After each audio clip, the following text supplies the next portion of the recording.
It began with a whisper inside Buckingham Palace. It began with a whisper inside Buckingham Palace. One phrase passed from aide to aide with the force of a verdict. It's over. Reports suggest King Charles had finally drawn a line through Camilla's charity oversight, quietly transferring patronage control toward Princess Anne. What looked like routine palace administration soon felt like something colder, sharper, and far more permanent. For years, the public saw royal charity work as something gentle, polished, and noble. But inside the machinery of the monarchy, patronage has always carried a deeper meaning. It is not just about attending events or lending a royal name to a cause. It is about trust. It is about access. It is about who is allowed to speak under the shadow of the crown and who is trusted to protect that shadow from being stretched too far. And that, according to palace insiders, is where the tension began. A private charity review reportedly launched under King Charles's authority did not appear at first to be a dramatic act. It came wrapped in administrative language, careful phrasing, and the kind of cold formality the palace uses when it does not want the outside world to understand the size of what is happening. But behind that calm wording, there was a brutal message. Camilla's informal influence over selected charitable connections was being questioned. Those close to the royal household allegedly described the move not as punishment but as duty. That distinction mattered because if it had been punishment, it could have been challenged as personal. If it was duty, it became almost impossible to resist. Princess Anne, long known as the hardest-working royal and the one figure who rarely bends to emotional pressure, was reportedly viewed as the safest pair of hands for patronage discipline. She did not need drama. She did not need applause. She had something far more dangerous in royal terms: decades of service, an iron reputation, and the quiet authority of someone who understands that the monarchy survives through control, not comfort. Camilla, reports suggest, was blindsided by the sudden narrowing of her influence. Not stripped of title, not publicly humiliated, but carefully, surgically moved away from a zone of quiet power she had grown accustomed to holding. Aides were allegedly told to avoid any wording that hinted at conflict because nothing threatens the palace more than the appearance of division at the top.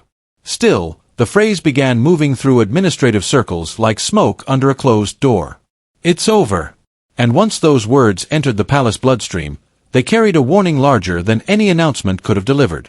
For years, royal patronages were treated as polished symbols of compassion, loyalty, and national service. But behind the ceremonial smiles, insiders whisper that patronage oversight had become one of the monarchy's quietest power centers. Every charity, every boardroom, every royal name attached to a cause carried influence, and influence inside the House of Windsor is never harmless. To the public, a royal patronage can look simple: a name on a letterhead, a visit to a foundation, a speech delivered in support of a cause. But within palace walls, that name can open doors that ordinary power cannot. It can bring donors closer, lift struggling organizations into national attention, and shape the way the country sees the royal family itself. That is why, according to those familiar with the palace's inner rhythm, King Charles began to view patronage oversight not merely as charity work, but as a matter of institutional protection. In a reign already weighed down by scrutiny, family tension, and his own health concerns, even the gentlest royal duty could become dangerous if the boundaries were allowed to blur. Camilla's charitable identity had been carefully built over time. Literacy, domestic abuse awareness, health campaigns, and social causes had helped soften an image once marked by controversy. These were not empty projects. They gave her public role shape, dignity, and emotional weight. Yet reports suggest that some inside the palace had grown uneasy about how personal networks, private loyalties, and royal causes could begin to overlap. In monarchy, appearance is never small.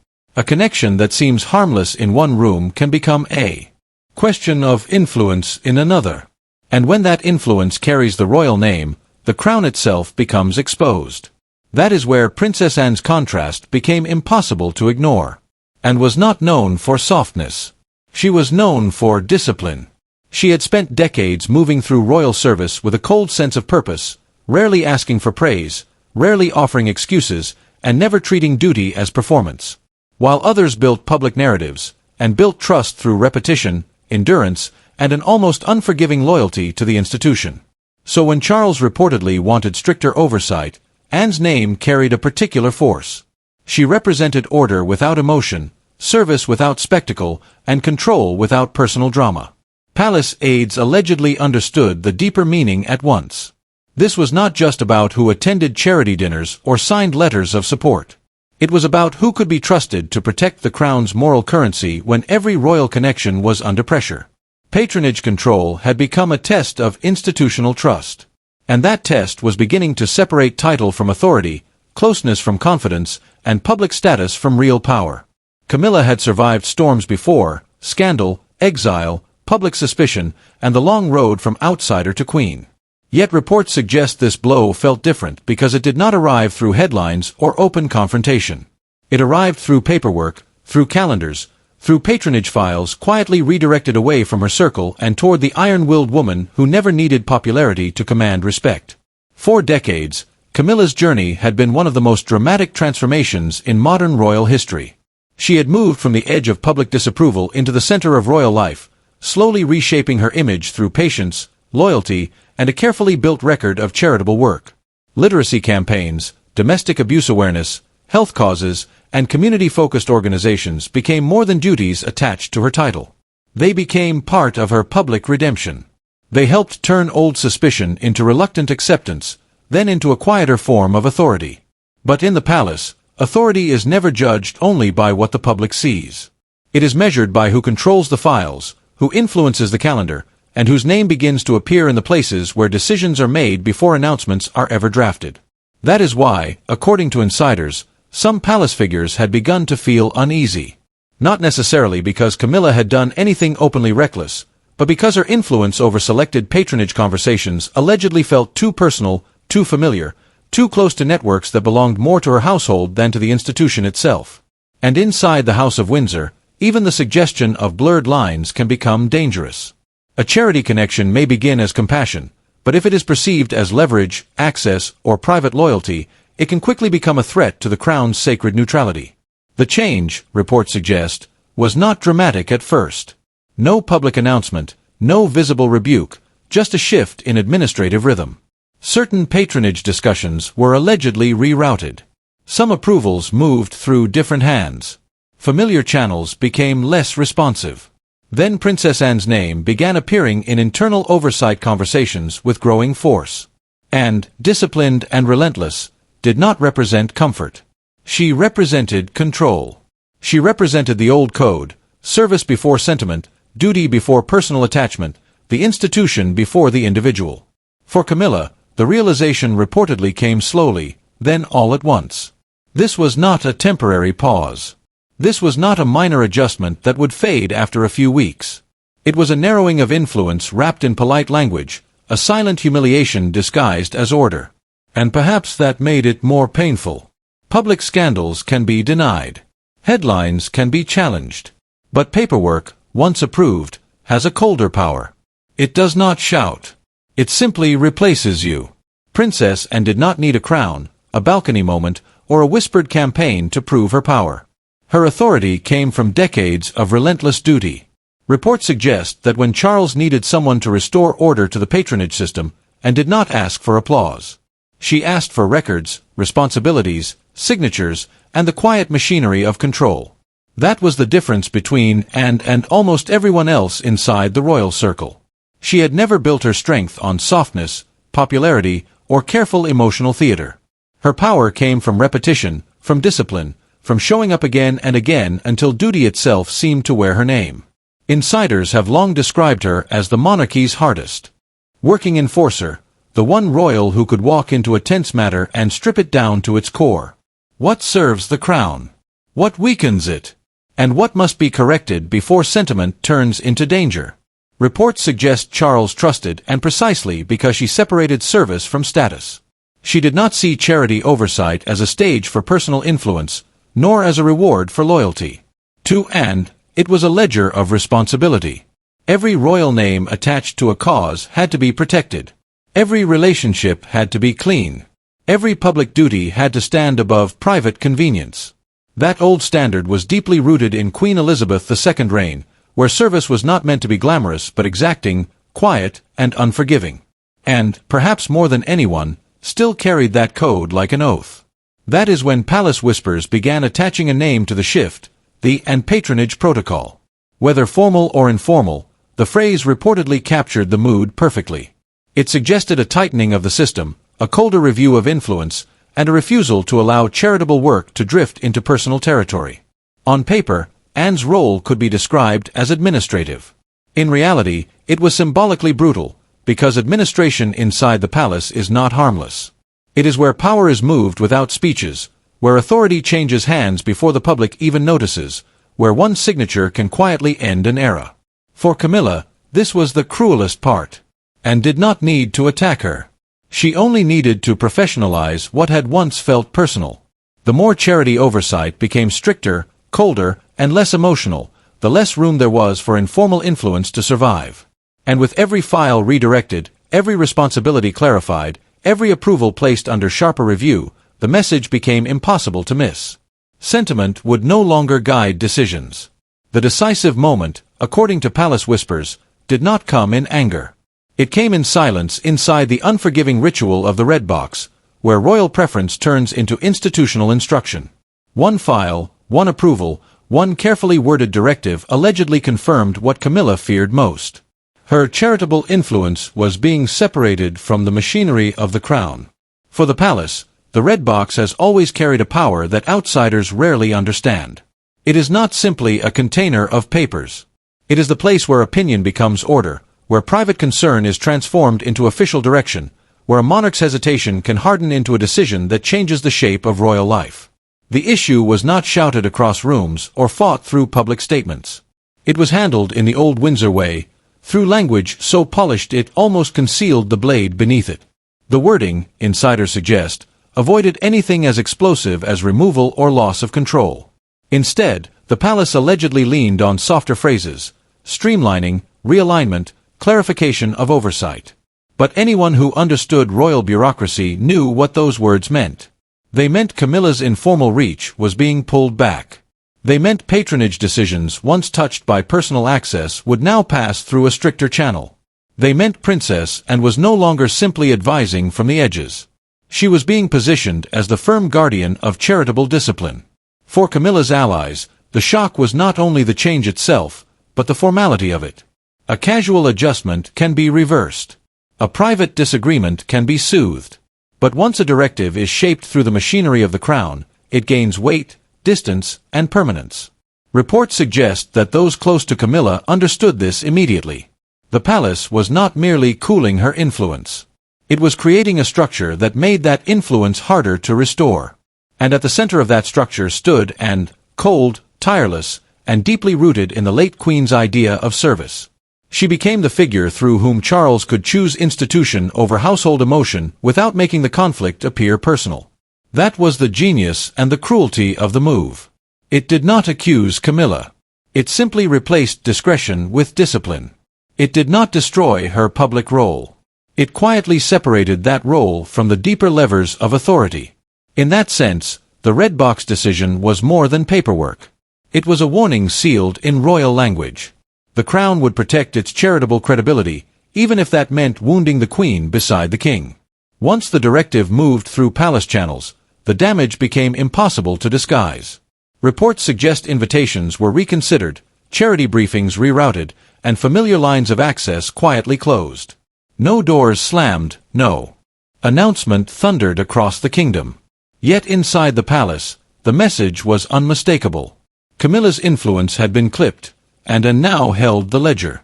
At first, the change seemed almost invisible. A letter that once passed through one office was quietly redirected to another. A charity briefing that might have included Camilla's trusted circle was allegedly reviewed through a stricter route. A familiar name on a contact sheet suddenly carried less weight than before. That is how power often moves inside the royal household. Not with fury, but with procedure. Not with accusation, but with adjustment. Camilla's circle reportedly felt the shift before anyone outside the palace understood it. They were not publicly rejected, but they were no longer automatically included. The old ease was gone. Conversations became more formal. Requests needed clearer justification. Patronage decisions were no longer treated as extensions of personal loyalty, but as institutional assets to be guarded with almost ruthless care. For those who had grown comfortable around Camilla's charitable world, the change felt cold, even humiliating. It was as if the crown had drawn a quiet line between affection and authority. Anne's office, meanwhile, was said to receive expanded oversight material, the kind of paperwork that rarely excites the public but can change everything behind closed doors. Reports suggest certain charity leaders were quietly told to expect new channels, a phrase polite enough for public life but brutal in royal language. It meant the old route was closing. It meant the palace was no longer willing to let informal influence guide decisions attached to the royal name.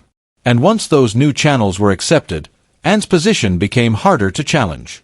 Charles, insiders claim, appeared weary but firm. That detail mattered because a tired king could have avoided conflict, delayed the review, or softened the blow to protect household peace. Instead, reports suggest he allowed the tightening to continue. William, too, was believed by some to support the stricter standard, not because it wounded Camilla, but because it protected the monarchy he would one day inherit. To the old guard, this was not cruelty. It was survival. In public, Camilla remained composed, smiling, steady, dressed in the calm armor of royal habit. But insiders whisper that behind the palace calm, the decision landed like a verdict. This was not exile.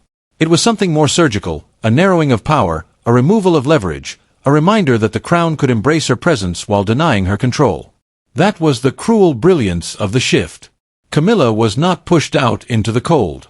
She was not stripped of her title, not publicly rebuked, not forced into a humiliation the world could easily name. Her place beside Charles remained visible.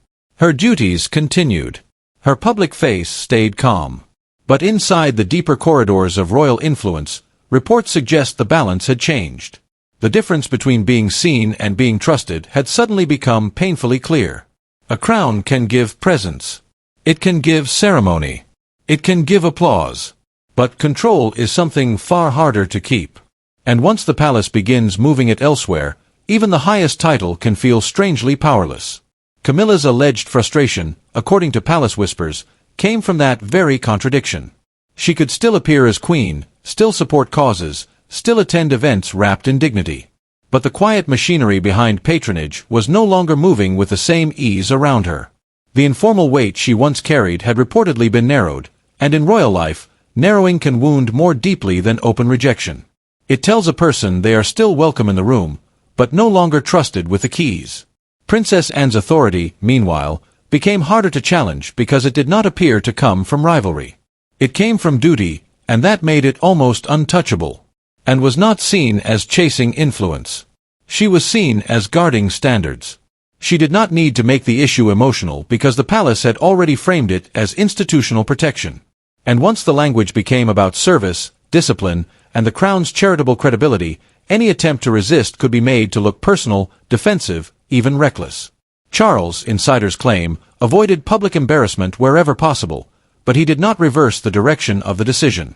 That silence spoke with its own force. A weaker monarch might have softened the structure to keep peace within the household. A sentimental husband might have restored old channels to spare private pain. But reports suggest Charles allowed the tighter system to stand, weary yet firm, as though he understood that the monarchy could not afford another blurred line, another quiet question, another shadow over the royal name. Inside the palace, some framed the moment with a phrase as cold as it was revealing, firm before family. And for Camilla, that phrase became the heart of the symbolic defeat. She had status, and had command. She had visibility, and had trust. By the end, the palace did not need to announce a war because the paperwork had already declared the winner. Reports suggest Princess Anne emerged with the authority Camilla had quietly feared, control not over jewels, titles, or ceremony, but over the moral currency of monarchy itself. Patronage had become the battlefield, and duty had taken command. What followed was not a victory parade. It was something colder, quieter, and far more Windsor. Anne's control reportedly marked the beginning of a new era of strict patronage discipline where every royal association would be measured not by comfort, loyalty, or personal history, but by whether it strengthened the crown. This was the old royal code returning with force, service before sentiment, duty before affection, the institution before the household. And in that code, Anne stood almost untouchable because her authority did not come from charm. It came from endurance. For Charles, the decision was said to be painful but necessary. He had spent years balancing the emotional weight of his private life with the unforgiving demands of monarchy. Yet this moment demanded a choice that could not be softened by marriage or memory. Reports suggest he understood that the charity system could not appear to belong to any personal circle, not even one surrounding the Queen. The crown's name had to remain clean, distant, and protected. That meant Camilla could keep status, presence, and public dignity, but her administrative reach would no longer stretch as far as it once had. And for William, the shift carried a deeper meaning. Anne's intervention did not only settle a present tension. It quietly protected a future reign by tightening patronage control. The palace created a standard that could outlive Charles's reign and shape the monarchy William would inherit. It was as if Queen Elizabeth II's invisible hand still rested on the system, reminding them all that royal service was never meant to become a family possession. It was a sacred trust held for the nation. That is why Camilla's defeat was so symbolic. She had not lost her crown. She had lost something more subtle, the ease of influence. The palace had accepted her presence while limiting her control. And that distinction cut deeper than any public statement ever could. Charity under the crown, the old guard seemed to declare, must serve the people, not private networks, not household loyalties, not the quiet ambitions of any single faction. But the question now becomes impossible to ignore. Will Camilla accept this new order with royal discipline? Or will the silence behind palace walls begin to harden into another private battle waiting to break open? Claude is AI.